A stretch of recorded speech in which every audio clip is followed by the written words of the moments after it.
humans, welcome back to Dr. Rose Helps You Here. I'm Stephanie Rose, and today we're going to be talking about the occlusion effect.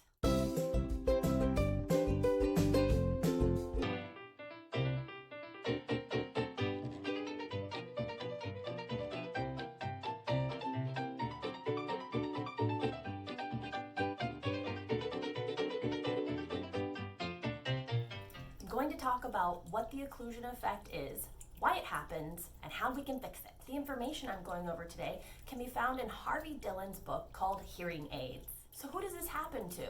Well, first of all, it's when you can hear your own voice really loud and boomy, like you're in a tunnel or a barrel, and it drives people nuts. It also happens when you're chewing food. So who does this happen to? It usually happens to people who have 40 decibels or less of hearing loss in the low frequencies. So that means that they have good low frequencies or almost normal hearing up to 40 decibels or a mild hearing loss in the lowish pitches. You can try it for yourself if you happen to be one of those candidates. So if you say ah, ooh, ee, they all sound about the same volume. If you take your fingers though and you close off the little tragus, which is this little flap of skin right here, on both sides and repeat it again, ah, ooh, ee, you'll notice that the ah sound is not as loud as the ooh and the ee.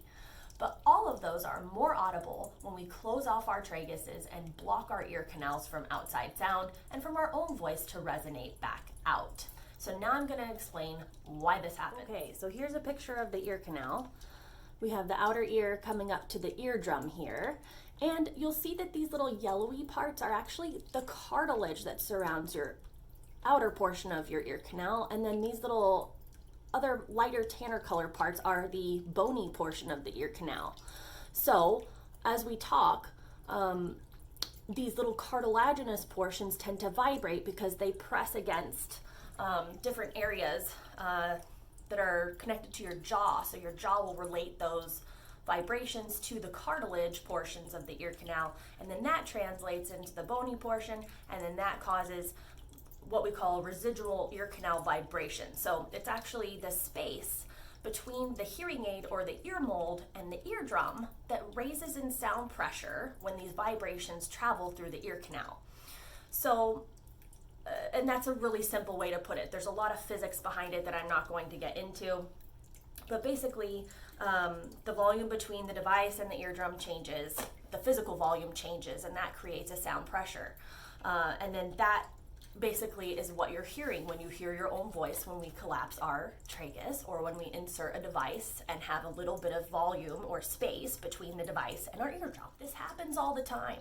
But when you're not wearing a hearing aid or an ear-worn device, it doesn't create a problem because the sound, the pressure in there can just escape. So we don't really perceive our own voice as being loud. So what can we do to fix this? Well, one way would be to install a vent or a little tunnel that goes from the outside of the ear to the inside to relieve that pressure back out between that little gap between the device and the eardrum. There are certain size vents that will work for this. The most effective size vent to relieve the occlusion effect is a 3.5 millimeter. The fact that that millimeter is so big though, it really does not help to trap high frequencies in the ear from a hearing aid, which is where we need the clarity of speech to come through when we have a sloping hearing loss, or even if it's a flat hearing loss, it's hard to trap more sound in there if you have a big tunnel going through. 2 millimeters is partially effective, and this is sort of the go-to size that most of us will choose if we have some really good hearing in the low frequencies with our patients. If we have to do a 1 millimeter, that's usually not large enough to decrease the occlusion effect. So really the best place to start is about a 2. The other way to solve this would be to create less room between the device or the ear mold and the eardrum itself. So to create less of that volume in there so that sound can't generate pressure and bounce around and amplify. This means a much longer or deeper impression, and usually this is not comfortable to the patient. It also takes a very skilled impressionist, so you have to know exactly what you're doing, or you could put the patient at risk because you're very close to the eardrum itself. When you're going that deep, and it's a really long hearing aid or really long ear mold, it's very hard for the patient to get it in. So the patient also has to have proper anatomy. It can't be too curvy in there. It has to be a pretty straight shot for that approach to work. They also can't have very sensitive ear canals because, as I said, it's uncomfortable. Okay, everyone, well, that's the conclusion of the Occlusion Effect video. I hope you enjoyed it. Please subscribe, like, and comment, and I'll see you next week. Stay well out there, and everyone have a good one.